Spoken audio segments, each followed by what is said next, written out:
سەرەڕای دەرکەوتنی ئەنجامی کۆتایی هەڵبژاردنەکانی ئەنجومەنی پارێزگای کەرکووک تا ئێستا لە ئاستی باڵای یەکێتی و پارتی هیچ کۆبوونەوەیکی ئاشکرایان بۆ پێکهێنانی حکوومەتی خۆجێیی پارێزگاکە نەکردووە.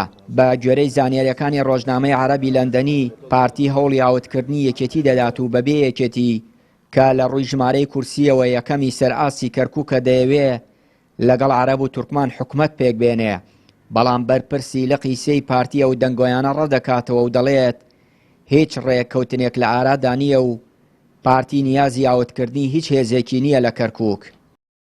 لەو فەرەزنا کورد هەموو مەقعدەکان بێنێتەوە یا تورکمان هەموو مەقعدەکان یا عەرەب هەموو مەقعدەکان بێنێتەوە ناتوانێت حکوومەت تەشکیلکە، چونکە لەوێ قانونەکە شەرت و قەید و بەندێکی داناوە ئەبێ بە تەوافق.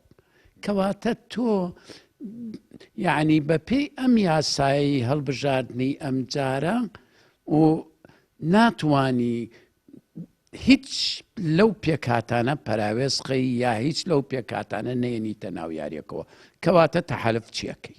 تەحالف چیەکەی؟ ئەبێ هەموومان دانشین و ئێتیفاقکەین لەسەر پۆستەکان. تا ئێستا هیچ ئێتیفاقێک، هیچ ڕێککەوتنێک پارتی دیموکراتی کوردستان ڕەنگە دانیشتنی لەگەڵ ئەمە ئەو کردبێ، بەڵام دانیشتنی پرۆتۆکۆلی نییە و دانیشتنی ئەوە نییە کە ئیتیفاقێکی کردبێ لەسەر پۆستەکان.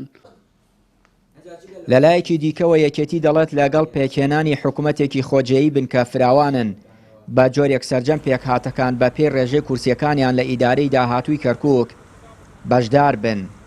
یەکێتی نیشتیمانی کوردستان لەگەڵ ئەوەیە کە بە تەوافق لەگەڵ هەموو پێکاتەکان لەگەڵ هەموو لایەنەکان بتوانن حکوومەتێکی بنکە فراوانی خۆجێیی تەشکیل بکەن، هەر کەسە و بەپێی حەجمی خۆی، بەپێی قەبارەی خۆی، بەپێی دەنگەکان و بەپێی ژمارەی ئەو کورسیانەی کە بەدەستیەناوە. بۆ ئەم بابەتە دیارە کۆبوونەوەکان ئەکرێ، دانیشتنەکان ئەکرێ لە نێوان هەر پێکاتە و حزب و لایەن و قەوارەیەکی سیاسی. ئەمە یەکێتی نیشتیمانی کوردستان بە حەقێکی شەرعی هەموو حزب و لایەنە سیاسیەکانی ئەزانێ، هەر کەسەوە بۆ خۆی گفتوگۆکە، مفاوەزاتەکە، دانیشتنەکە، بەڵام لە نەتیجە ناکرێت هیچ پێکهاتەیەک یاخود هیچ حزبێک ئاوت بکرێ و لە دەرەوەی معادلەکە بێ. لە ماوەی ڕابردوودا بەهۆی کێشە کەڵەکەبووەکانی نێوان پارتی و یەکێتی نەتوانرا پارێزگارێکی کورد بۆ کەرکووک دابنرێ.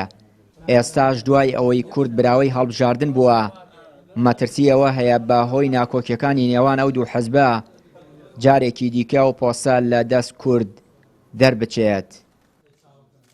چیانوری کەناڵی پەیام، کەرکووک.